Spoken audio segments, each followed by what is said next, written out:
Are you a student, mentor, or parent that loves robotics? Then you're in the right place. Up-to-date info on all things robotics. This is the RoboZone Podcast with your host, Pete Eckman.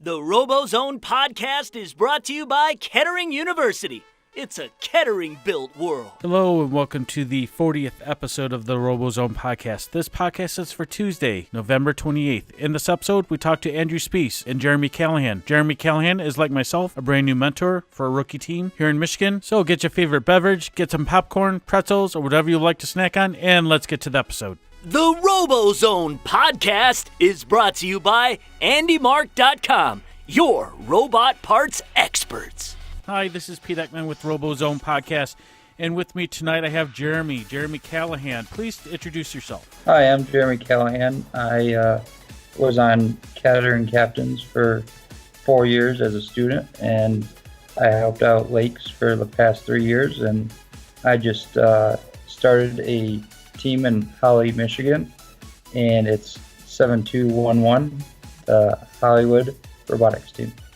So me and Jeremy have a little bit of a kinship because we're both, brand new head mentors for teams that are rookie teams this year competing in the Michigan area, and there is a lot of competition out there. So about a week ago, Jeremy and myself started attending a rookie call, and a rookie call it was with Ellen out of Big Mo and Andrew Spiece. The world famous Andrew Spiece, as I call him. He was a Woody Flowers Award winner. He has a little bit of a ego. I'm just kidding. But he's pretty fun. But they started giving us a call so that we could start learning from each other, right? Learn where each team is. Is that correct? Yep. And where are you in your setup for your rookie team, Jeremy?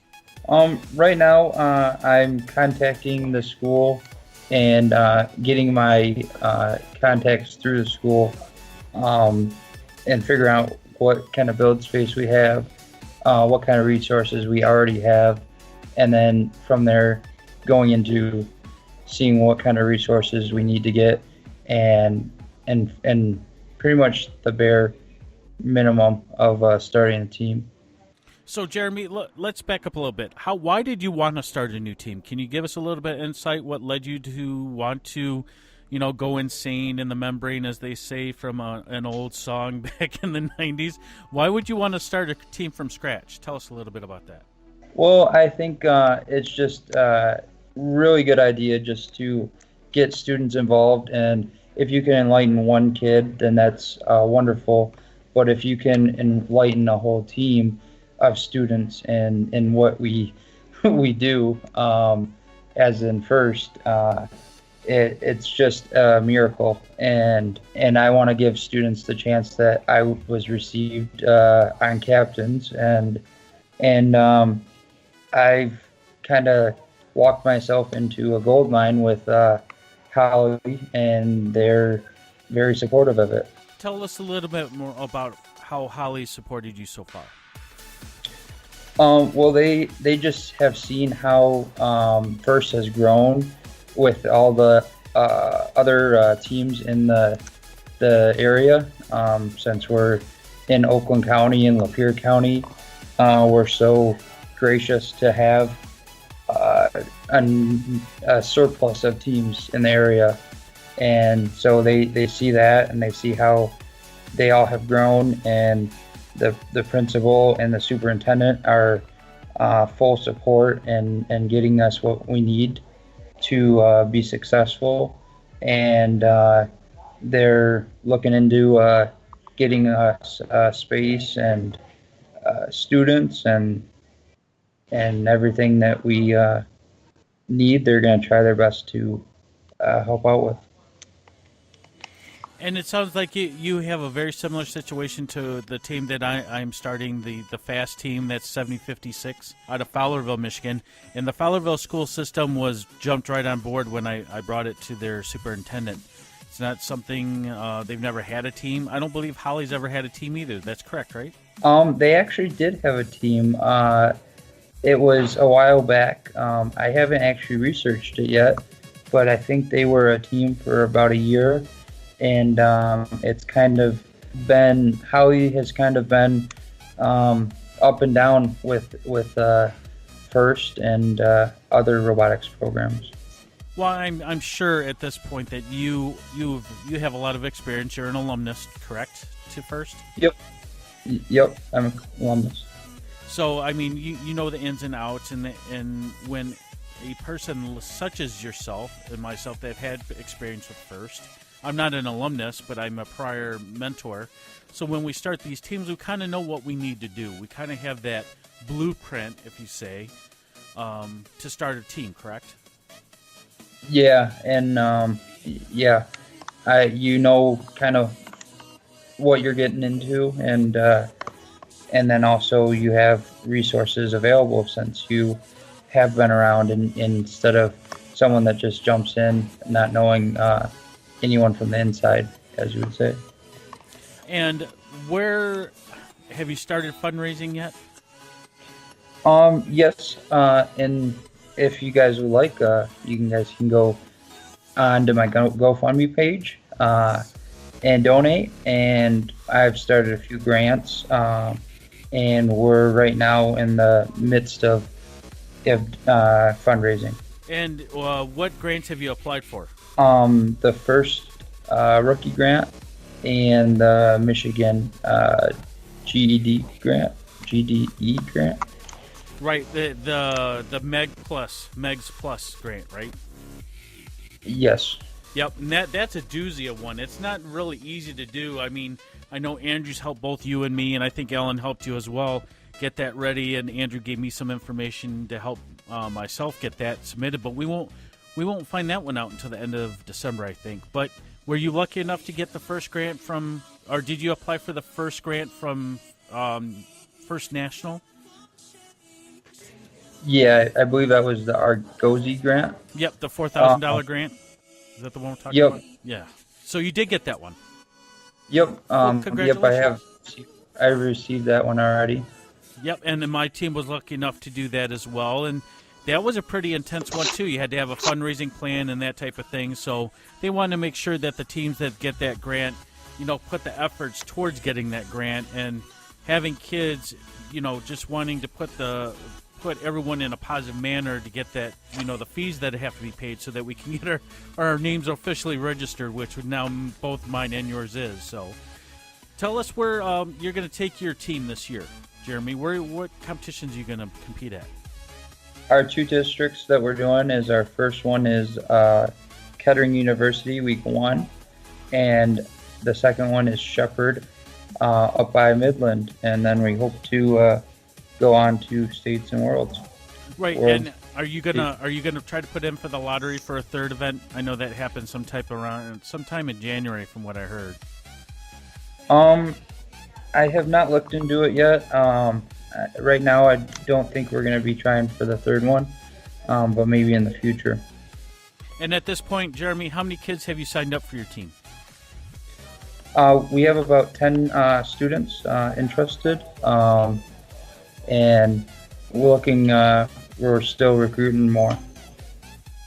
Okay, and what is your goal? I mean, everyone has a goal of how many people they want to put on their team, right? So how many students do you want to grow the team to? What is that magic number for your first year?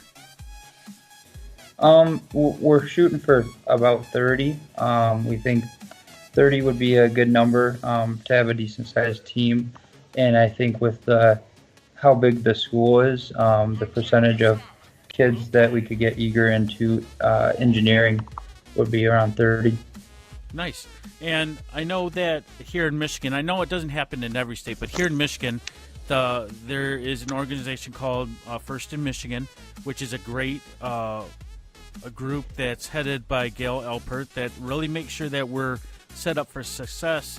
So in one of those planning stages, we talked about earlier that there's rookie camps that are coming up. So you have registered for that one-day rookie camp that's before the season even starts. Tell us, do you know a little bit about that? Yeah, I signed up for the Saginaw one. I believe there's 3 of them, and we're going to be taking the team up to Saginaw, and they said there's going to be, I believe it's a day camp, and there's going to be like a kind of professional, a guy that's been around doing it for quite some time, and he's going to give us a little demonstration. I heard the mention of like they're going to do a little arm, put together like an arm and demonstration, and I think you walk away with about $350 of resources. Right, and I think Dan Camara is the one that's going to be with us. He's an alumnus from and world famous, and he's part of the Lost Gorillas from back in the past. So I'm sure he's going to be there. I've registered for the one that's going to happen out at Grand Rapids, so it's going to be pretty cool. And not only that, but I mean, just getting a tool set for free out of it is pretty cool. Not let alone an arm being built that you can maybe attach to your robot for this year's game. Who knows?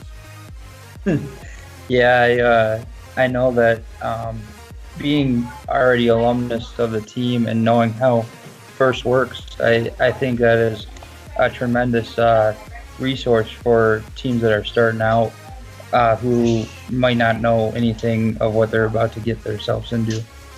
Right, and I think we have Andrew on the line with us now, don't we? Yes, I am, baby. How you doing? Good.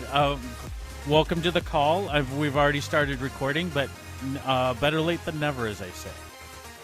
Yeah, I apologize. I had a emergency at work today, and it kept me over. I literally am just getting off work. Oh, well, thank you for jumping on the line with us. So, I wouldn't miss it. Me and Jeremy we're talking about how we're both kind of a little bit insane in our membranes, as I say, to start teams, and that while we're not going to be meeting up in the regular season, maybe we meet up together, Jeremy, at states, right? At state championships. Or at Worlds down in Detroit. Yeah, right in our backyard, as I say. Every time I do this podcast, I remind everyone that's going to be in Detroit, which is kind of cool. So, Andrew, give us a couple pieces of advice of how or what we should be doing with our rookie teams to set them up for success. First off, I overheard you talking about Dan Camara and the rookie workshop he has going. I got a chance to attend one of these, and these are awesome. You're going to leave with some tools that you will need for your team. Some good tools. Like these are donations from big companies. You're going to leave with some good tools. Dan Camara, I don't want to undershoot him. Dan Camara is the man. He's one of the best engineers I've ever seen in Michigan design robots. You're going to learn from literally the best. He's right up there with a couple other ones, I guess. I should. Don't make Jimmy Z mad. I don't want to get a text later. I know. This is the first thing I thought of when Dan Camara, he's been on Einstein. He's won the world championship at least twice. He's been runner-up world champions a couple times. You're going to learn from the best. He's going to talk a lot about. What's really nice is when you're a mentor, sometimes you're kind of like, oh, God, I don't know. How do I show these kids if I don't know how to do it myself, right? Or I'm not exactly sure what we're doing, right? You're going to have a really good sense of that when you leave that rookie workshop. So whether you can take all mentors there, whoever you can get there, don't think that you have to go with kids, right? If you don't have your kids together yet, that's okay. Take a couple minutes, learn whatever you can so you can bring that back and share it.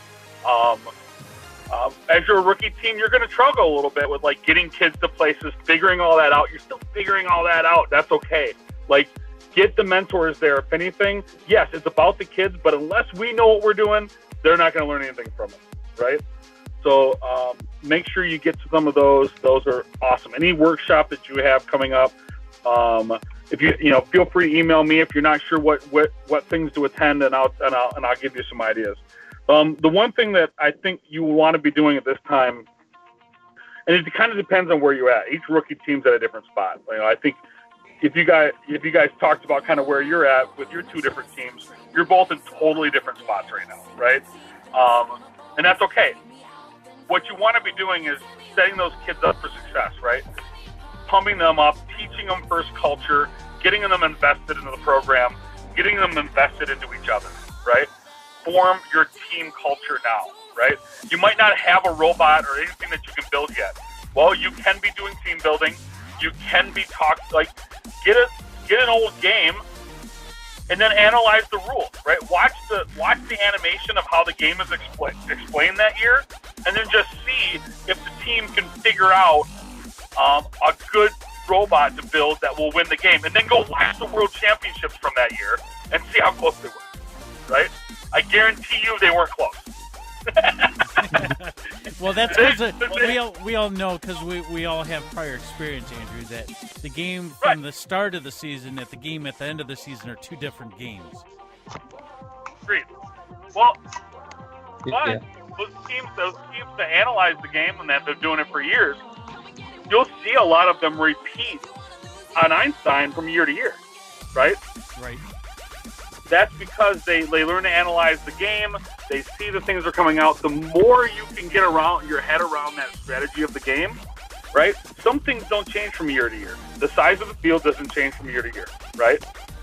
There's some certain expectations you can expect from year to year that you can learn from in advance before you even go up to kickoff, right? So anyways, I could talk forever about that. Another thing you can do is, engaging your community as much as possible, right? So, just go ahead.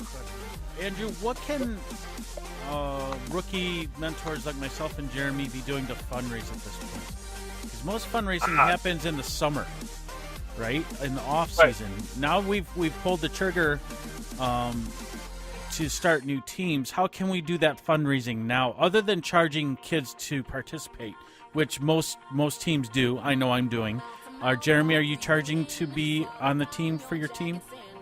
Yes. Yeah, okay. We're aiming about 200, I think. Right, and mine was 175, so that's a little bit of fundraising. But what else can we do, Andrew? Sorry about that. So first off, about that team fees. You want some investment, right? The team fees are important. You need some money right away.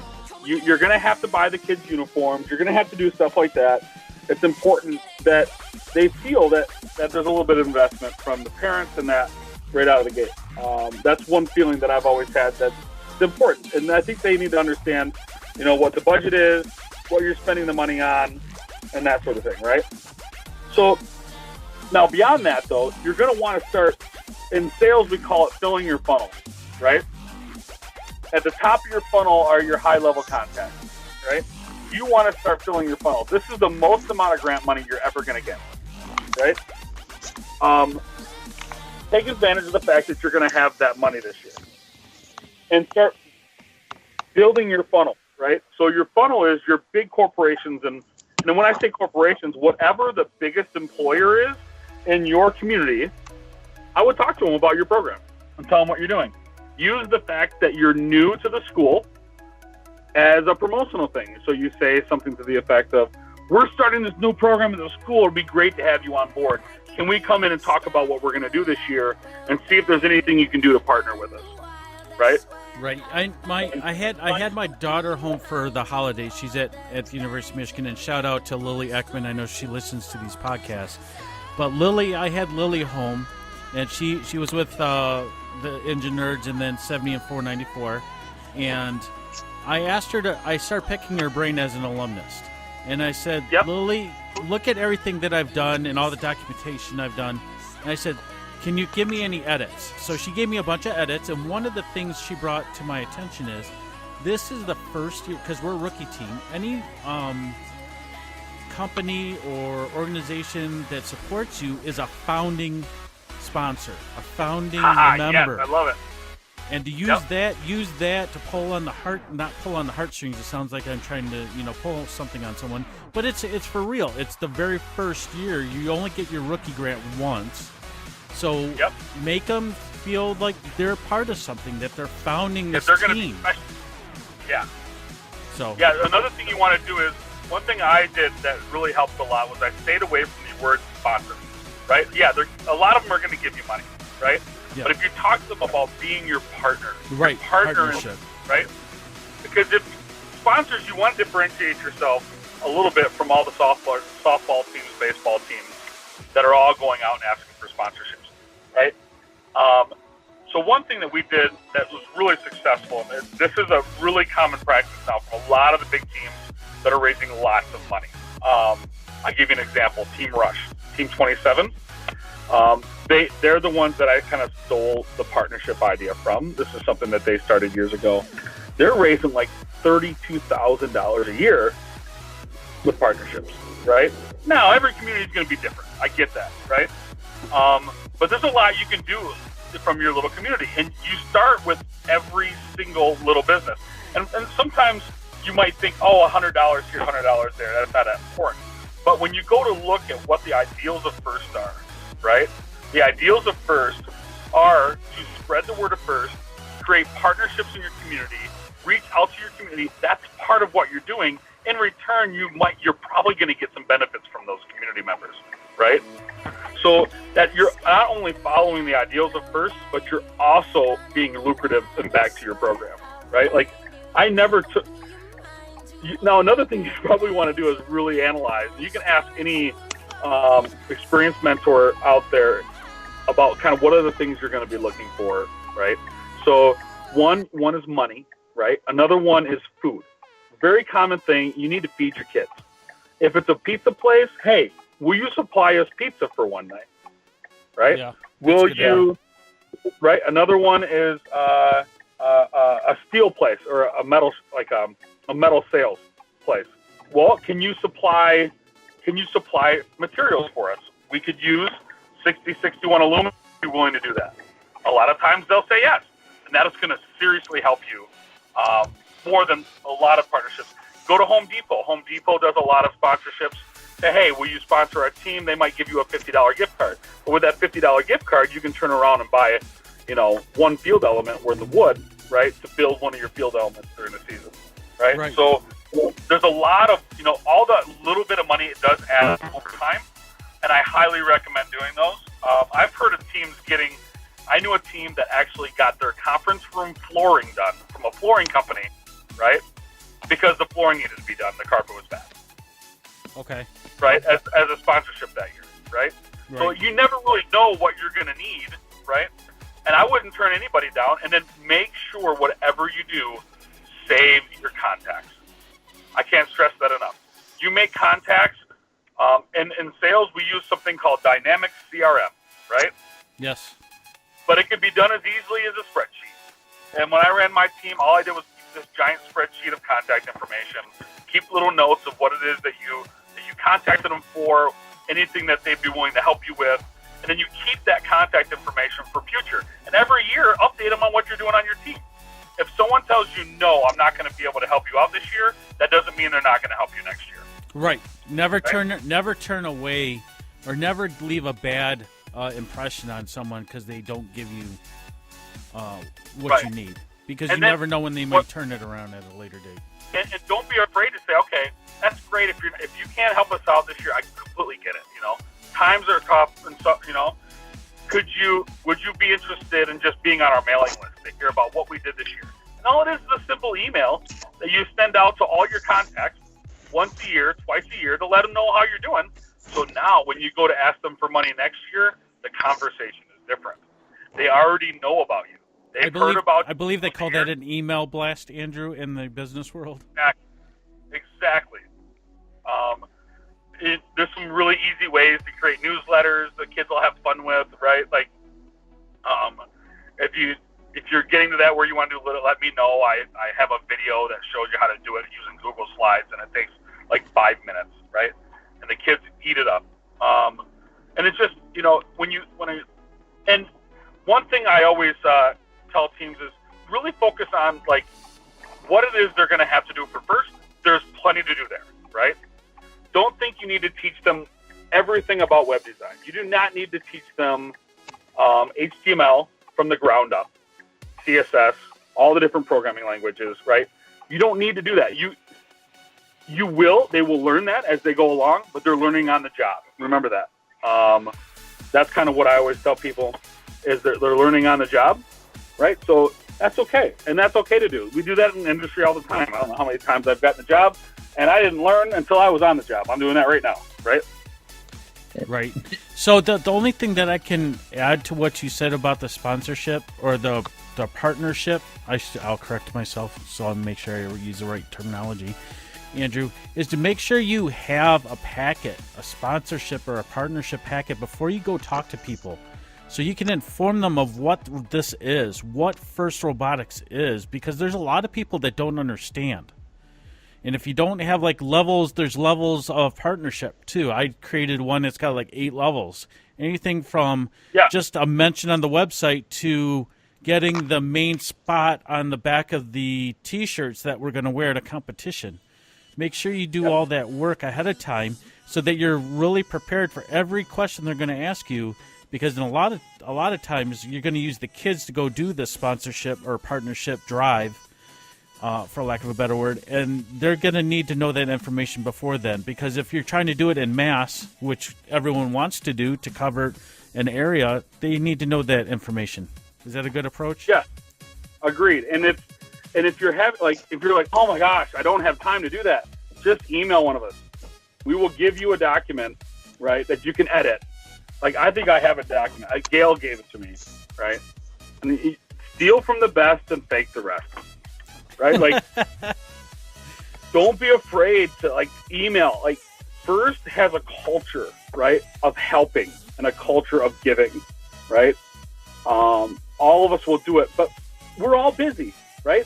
But if you point it out to us, I guarantee you any other team leader will help you, including myself.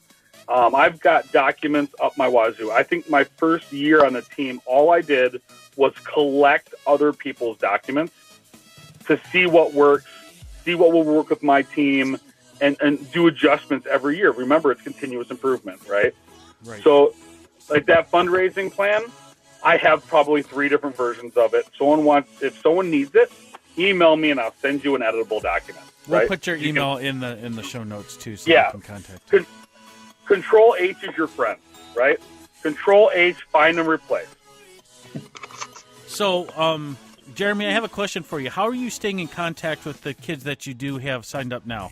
What's the communication solution that you're using on the team? Is it just text messaging?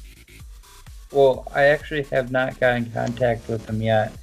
The school is getting students interested, and we're hoping to get our first meeting started soon.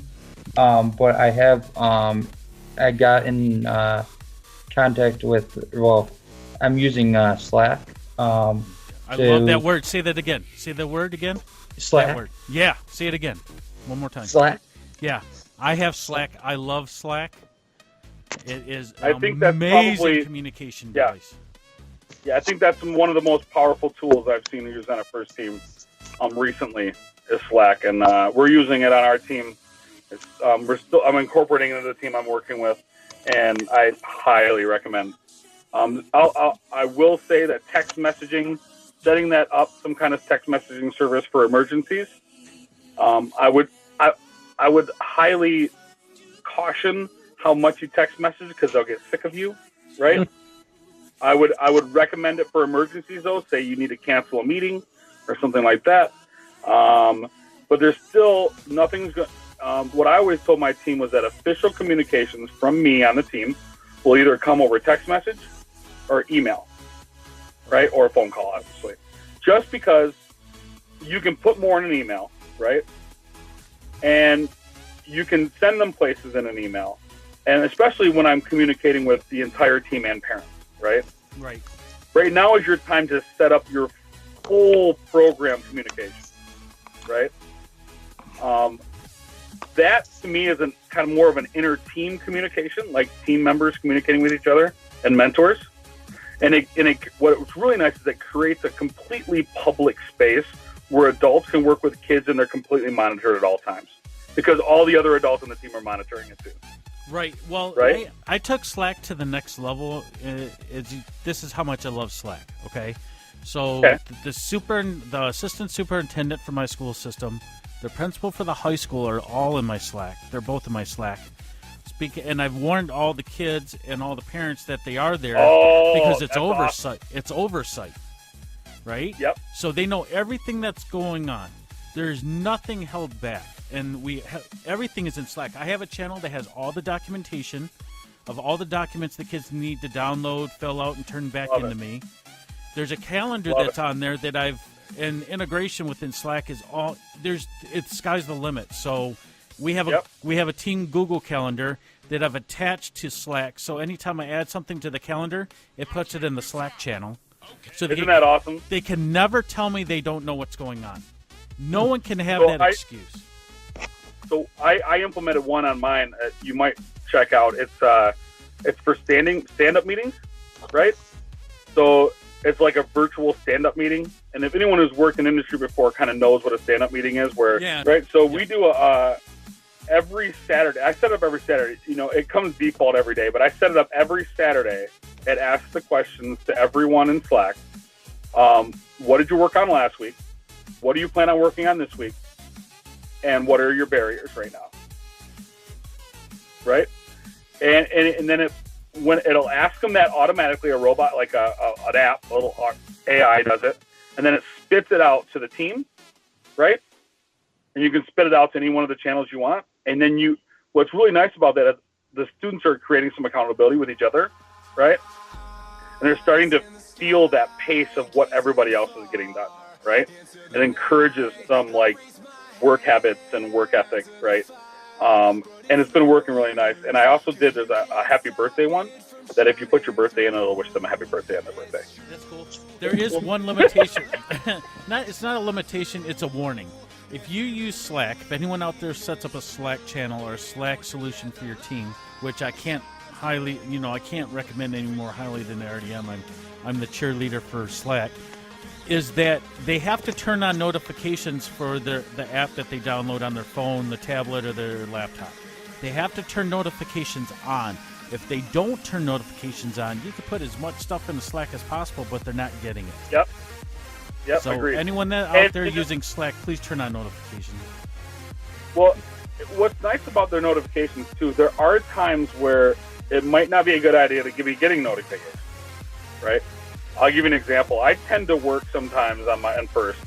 It'd be 12, 1 o'clock in the morning, and I'd hate to wake up all Never. You know what I mean? Like, right? And and there's things that I want to get out on Slack at 12, 1 o'clock in the morning, and I tell the kids, let's set your do not disturb times from like 10 p.m. right?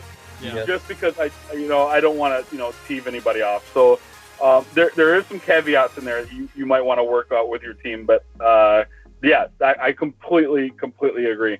Now, another one too, like if your coding team, one thing I implemented this year on our team is GitHub and the GitHub integration. And GitHub has a very simple issue management, agile style project set up in there, right? And it works pretty nicely, and I've been using it for my programming team, and I highly recommend the GitHub integration and using the GitHub's project. It's basically a really rudimentary Scrum type thing. Yep. An Agile type. So it's a really like high level, dip your toes into that, right? So. That's a good Sorry, piece of you got advice. me I think I'm going to go do that tonight. I'll Yeah, put that integration. definitely have a GitHub account. Like, you can be working like with my programming team right now, like just getting everything installed from last year, so that they know how to do it. Right, making sure you have the CTRE toolkit installed because that's separate. Otherwise, you can't use the can and the talent. Making sure you have Eclipse installed and it's all working. Going through the tutorials for that to at least know that you can put, you start looking at code. You can pull down code from other teams, dissect those, right? Be looking at code. Like these kids need. My new job, I have a very high level understanding of how much coding is being taught in Michigan, and it's non-existent. Do not expect us learning that in school. So is there a process document you can send us or send me, Andrew, and I'll attach it to the podcast? I would love to, but I just figured it out. So let me type something up real quick, and I'll send it over to you. Okay, I mean, just to get, because the one thing that I'm honestly as a head mentor, I need to catch up on soon is the actual coding for the robot. Right, I can build a robot all day long, but as a parent on a team, that is something that you're not going. Like, you need someone else, a mentor. Find one as fast as you can. If it's a parent, whoever it is, that's willing to kind of just oversee that. Right. I would highly recommend. Nothing I can say more to a new team leader is delegate, and then delegate some more. Yeah. If you got to learn that quick. I didn't learn that right away, and I really regret it now. So do not be afraid to follow up with people. But also, you have to be, when you bring people in, you need to have frank conversations with them. You need to talk to them a little bit about expectations, right? But you don't know what the expectations are, right? Like, because you're new, right? Like, you're just figuring that out. So let them know that. Be really honest, right? Tell everybody exactly. Be really from the heart. And I think you'll see that people will understand it. Don't think that you have to put on a show for them, right? Don't be afraid to, be a little vulnerable with them and say, hey, we're going to figure this out together. And I think you'll be okay. I mean, there's going to be 1,000 things where people are going to give you tons of advice, right? They're going to tell you how to do all kinds of things, and you're just going to be completely overwhelmed at times. You just say to yourself, you know what? We're going to do the best we can this year. We're going to work hard. We're going to have a ton of fun, the hardest fun you've ever had. It's going to be freaking awesome. The rookies get something out of this. I hope they're thinking about, building that camaraderie on their team. I think that's the key. Don't be afraid to have a relationship with the kids and talk to them about your feelings. And, you know what I mean? Like, it's okay, right? Remember, they're going to be working alongside you all year. You don't have to be perfect. I can speak to that over and over again. Like, be vulnerable, be there for them if they've got problems. You need to learn to listen. Let them speak first. One of my mottos was leaders always eat last. And some of the parents hated it, but I did it. I always did it. I was the last one to eat. There's a book by that name, actually. Yep. Simon Sinek does it. I highly recommend the read. Finding ways to teach the kids leadership in a intentional and way that they can understand. You can tell a kid to go be a leader, but what does that mean, right? Right. And defining that for a kid in a very layman's terms is tricky. Like, they don't understand it. This gives a really good example of leadership that's very easy to understand, right? Like, very approachable. Like, leaders eat last, right? So your freshmen, they sit in front. Every meeting you have, freshmen sit in front. Freshmen eat first. And they're like, why? Why freshmen? Right? It's my turn to eat first. Like, no, you take care of your own, right? Like, you take care of the weakest in your group. You take care of the people that need it the most. You take care of the people that are learning the most. That's always been a kind of a philosophy that I used the last couple of years I was on the team, and I feel that's very approachable for kids to understand, and that's why I used it. So real quick, Andrew, what other things can teams start doing now? We're 6 weeks, I don't think even 6 weeks. We're pretty close to the kickoff. So what can teams do in these next couple weeks? If you could pull off a simple robot cart, you're going to have to push your robot through a door, right? So think it's got to fit through a regular door. You're going to have to push your robot on carpet sometimes. You're going to have to push your robot on linoleum. You're going to have to push your robot on cement. So be prepared for that. Have a little robot cart. Figure out how you're going to move that robot around. So that's one thing you can be working on. If you can get access to a shop cart, you can build it out of wood with some casters. And it'd be a nice little build for your team to kind of work together on. So that's one thing that I think teams could be working on right now. Another thing you're going to need in the pit is, figuring out what you're going to do for tools, right? You really want to have a whole set of tools for your team. Yeah, you're probably thinking, well, where am I going to get the money for that? Well, you go to that rookie workshop, you're going to get a few tools. You just start collecting. Ask your parents if they got. I had parents donate their old drills. That's okay, right? They're going to get dirty anyways. It doesn't matter. Right, and always be really honest with them. Like, one thing that people tend to do is they bring their own tools in and they leave them there. You're working in a high school, right? Like, sometimes you have to share that space. You don't want to keep taking your tools back and forth, but I also wouldn't recommend leaving them there. So one thing that I would do is I would be looking for something you can lock up, looking for something that you can keep some tools in, and looking to get a set of tools for your team. Think wrenches, think socket, and ratchet and sockets, different sizes. T-handles, hammers, clamps, right? Anything you can come up with. Have all your mentors just search their garage for crap they want to get rid of that might be useful. Like, I know in my garage, I got a drill press that I don't use very often. Well, right? I got a spot for it. See how I turned it? I did. But, there's other places too. Like, there's a place in Holly called Cumberland. Highly recommend it. They're a secondhand tool. They do estates. They go and clear out estates. And they have this giant warehouse in Holly, right? One half of the entire place is just secondhand tools, right? I guarantee you they're going to have some cheap stuff in there, right? If you've got to spend some money, they'll write you a receipt. You can get a reimbursement through the school. That might be an easy way to get some tools cheap. Look at garage sales. The problem with garage sales, you don't always get reimbursed. It's We're in the winter, dude. Because they don't. We're in the winter. No, good. Yeah, good. So, but Cumberland would be a great place. Yeah. I've been visiting that place. Yep. So that's just one place I know of that's around here. I'm sure there's other ones around there. Like I said, ask all your parents where they work, right? Have them all contact their work about sponsoring. There's a lot of companies that already know about First, and all you've got to say is, I am now mentoring a First team, and your work will give your team money. Right. Literally. There's almost a lot of companies have actually gone to the approach of, okay, you're doing First, you're mentoring a team. All right, we're going to automatically just give you money. Just give me the paperwork, right? Like it's almost that simple. Especially some of the bigger companies down in the Oakland County area, for sure, that have been doing First for a long time. It always asks if there's a GM, Chrysler, or Ford mentor. If someone works for them, ask them to mentor your team. You're going to get money. Eventually, if not now, you will eventually. Right. And make sure, but a lot of those, and we talked about this last week on that call, Andrew, a lot of those companies want to make sure that they have someone that's working with the team, not just giving money to the team. Exactly. They've got to be a mentor. They've got to be someone actively working on the team. And that's in a lot of cases. A lot of companies do that. So it's another kind of incentive for parents to get involved in that. Another one's car dealerships.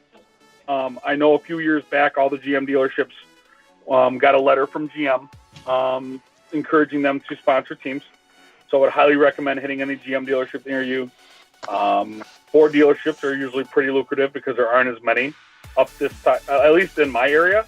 Mm-hmm. There's not as many Ford dealerships, so they're pretty lucrative. Fundraisers, there's always fundraisers, but I'll warn you, make sure it's worth the money that you spend all the time doing it. Right. The rule of thumb that I always used was, if the now, and this is up in the air. Like, one, is it easy to track? Is it easy to manage? I always liked the Little Caesars pizza kits because they were pretty easy to manage. You get $5 per kit. It's a pretty good one. Another one, parent night out. So if your school's willing to let you do it's like a 4-hour lock-in, and all your high school kids come babysit basically in the school gym and do fun things with them for about 4 hours, so all the parents can go out, and they charge them about $10-15 a kid. I've heard of teams making $1,000 doing that, right? Right.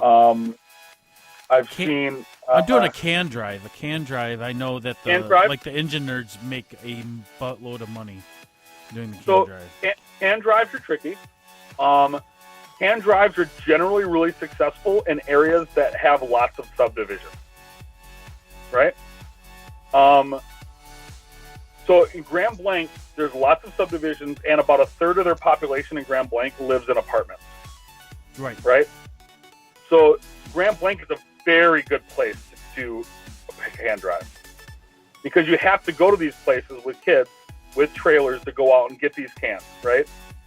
And it's the reason they make so much money is because their area is a good place for it, right?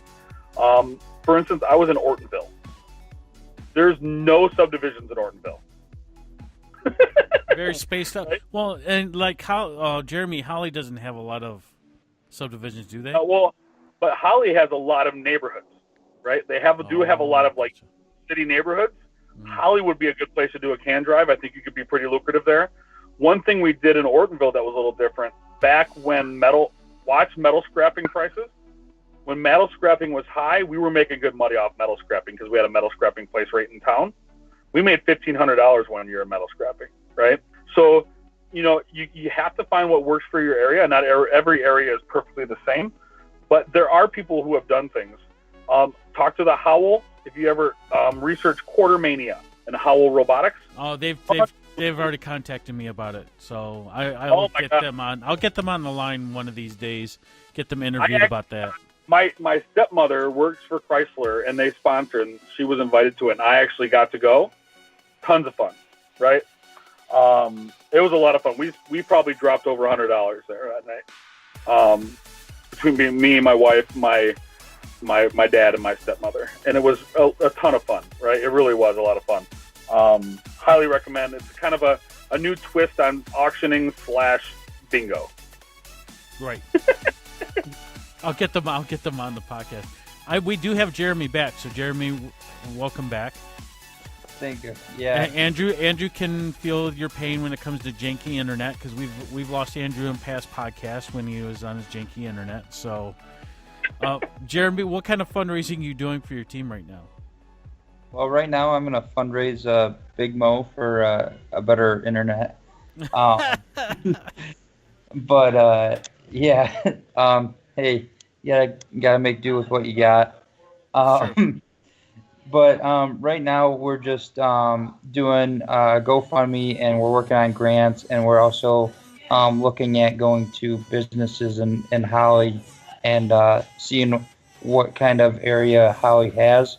I'm actually from Waterford, and I'm up in Davison now, so I actually don't have much interaction with Holly, so I'm just trying to get insight on what is in Holly. Well, so. I think I know someone that can help you with that. He's this other guy that's on the line with us, Andrew. Yeah, I might know a couple places. Yes, Spiece has been a tremendous help for me, and also shout out to Ellen for wonderful help too from Big Mo. Yep, Ellen's a keeper. I mean, she told me on our call that she had something for me, and that I called in the next day, and she said, I think I could get some robot parts for you. And I said, yeah, I thought that's what you were going to offer to me, and I will take as many as you give me. So I know there's a lot of these teams that are, the older teams that have been around the block, as they say, and they have parts that we could, I'm never going to turn down a part because I don't know if I'm going to need it or not, but I don't have anything, so anything's better than nothing. That's what, when I was on my old team, the Lakers, we looked at getting some parts, kind of making like presents, I guess you'd call it, for the teams, because in Michigan we have like all these low-level teams that have been around for like 20 years, and you get a bunch of parts in the kit of parts each year, and the majority of the teams, they just stack them up every year on year, and teams like rookie teams or few-year teams could use parts like that. Yeah, I would highly recommend contacting a veteran team near you and asking them for anything that they might be able to help you with. Go out, visit their shop. I know a team right next to Holly. We won't name them offhand. I used to be the leader of them. That has a plethora of material and things that would definitely help a local team get started. I know Trucktown, we've been working with Holly for approximately a decade now to get a first team. Thought you were going to name the team, dude. I know. We've been working for like a decade to get Holly a team. We were taking Holly kids onto our team for years, and there's only like a couple schools left in Oakland County, and Holly was one of them. I'm super excited, and I'll do anything I can to make sure it's successful. Great. They got a great community there. They've got a great principal. They're really excited about it, really fired up. I'm really excited and hoping that they can they can really pull out a really great program, and I'm sure they do. They've got support. There's a lot of good people there. There's still some old contacts that Trucktown has that I'm going to help Jeremy with to make sure that they're successful. I wish I knew more in Fowlerville for you, brother. Yeah, no worries, man. I would help anyone out with. I'll help anybody out with contacts that I have to help make this successful, because it's worth it. These kids need it. I can't tell you how much industry in my new job, how much they need this, right? Like, it blows my mind, the numbers that I'm hearing right now of computer science programs offered in schools, CTE programs offered in schools. We are it. We are the largest program offerings to schools right now. Like, this is, it's. I love schools. I love kids. I love FIRST Robotics. There's so many jobs. It's staggering. Yep, there's a ton of jobs and money to go to college with. So. Oh my God, yes. That's a whole nother call. Yeah, we'll do that later. But the one other thing, Jeremy, that I can offer you, because I did it here in Fowlerville, is I contacted the local newspaper. They came out and they did an article on the new team, and actually that's how I got the kids enrolled. Is their parents read the newspaper. There are still people that read newspapers, believe it or not. I didn't think so, because I'm the digital age and I have an iPad. I don't get a newspaper. I just read it on my iPad. But if you can reach out to if there's a local Holly Press or whatever, I don't know if there's a local newspaper, but have them come out and do an interview with you, and have them release that in the paper, and that's a good way to get sponsorship or partnerships and kids. So yeah, thanks for reminding me. Hey, I have the contact at Tri-County Times. I got your back on that. See, there we go. I reached out to Gail today via text message, and she told me there's 67 rookie teams in Michigan alone. That's how much we've grown. So we've grown. Wow. I think that's 15%, because we had 450 last year. I don't know the numbers. I don't have a calculator in my hand. There's 1,000. There's 1,000. We still have work to do. There's 1,368 public high schools in Michigan. That's not counting private. So there's still work to be had, brother. There's still schools out there waiting for us. Oh, this is unprecedented. It's never happened. Like, the closest state to us is California, and they're around 220 to 250. The accessibility that they've created in Michigan with bringing Detroit here, a rookie team in Holly, for instance, Holly, could literally go to every single one of their events and never stay overnight. But I will say, along with Gail and the First in Michigan crew, who dedicate their time, I cannot give enough thanks to Governor Snyder, who's in his last year in office here in Michigan, and what he's done for the FIRST community by giving us that special grant, that MEGS Plus grant, that we can all try to get, that covers pretty much the majority of our sign-up costs for FIRST if we're awarded it. So this is the last year Agreed. for it. So if you're out there, Governor The Snyder... last year for it? Thank you. The last year for the grant? No, this is the last year for governor. That does not mean the grant's going away. No, but I'm saying he started the grant, right? God, so we hope that the new governor, whoever it is, she will continue to do that. I want to thank you guys again. Andrew, please tell us how we can follow you on social media, follow your team. How do we get in contact with you? All right, my name's Andrew Spiece. I'm from FRC Team 5114 out of Fenton High School, the Titanium Tigers, formerly of Trucktown Thunder Team 68. Anyways, you can find me on Twitter at Andrew Spiece. My last name's spelled S-P-I-E-C-E. You can also email me on multiple different locations. The quickest way is probably my personal email, which is aspiece@gmail.com. I work for an organization called TEALS, and we start computer science programs in high schools across the state of Michigan. We'd love to talk to you. Reach out to me. Would love to hear from you. All right, that's all I got. And Jeremy, please tell us how we can follow you, your team. Yes, I'm Jeremy Callahan, and you can follow me on Facebook at Jeremy Callahan, or you can contact me at jeremycaptains3098 at gmail.com, or you can go see our events at our team is 7211 Hollywood. I like my team name, the Fast Team, but Hollywood that's pretty good, man. That's a pretty good team name. You got to do something with sunglasses. Got to do something with sunglasses. Definitely epic. Definitely epic. Yeah. I'm loving it. Blues Brothers, do it the Blues Brothers ways, man. Just walk in there like the Blues Brothers. You gotta play. You gotta play remember the NWO? Yeah. Or the NWA, right? NWA.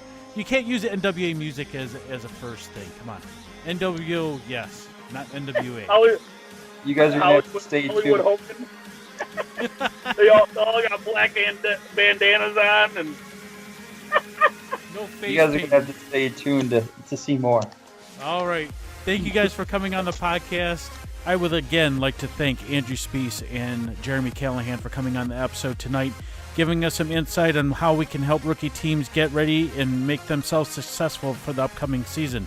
In future episodes, we're going to talk more about rookie teams, how we can help them, about the power-up game that's coming up around the corner, and how excited we are for our new FRC season coming. But we haven't forgot about FTC. We're going to get an update from the FTC guys, see how that's going, and see how the season is progressing. So, thank you for listening to the RoboZone podcast. Please follow us on SoundCloud and iTunes.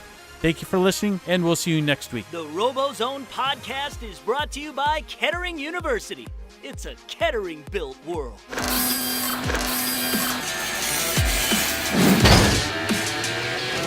Thanks for listening to the RoboZone podcast with your host, Pete Ekman. Find us online at RoboZoneTV.com and on Facebook, Twitter, YouTube, and Instagram.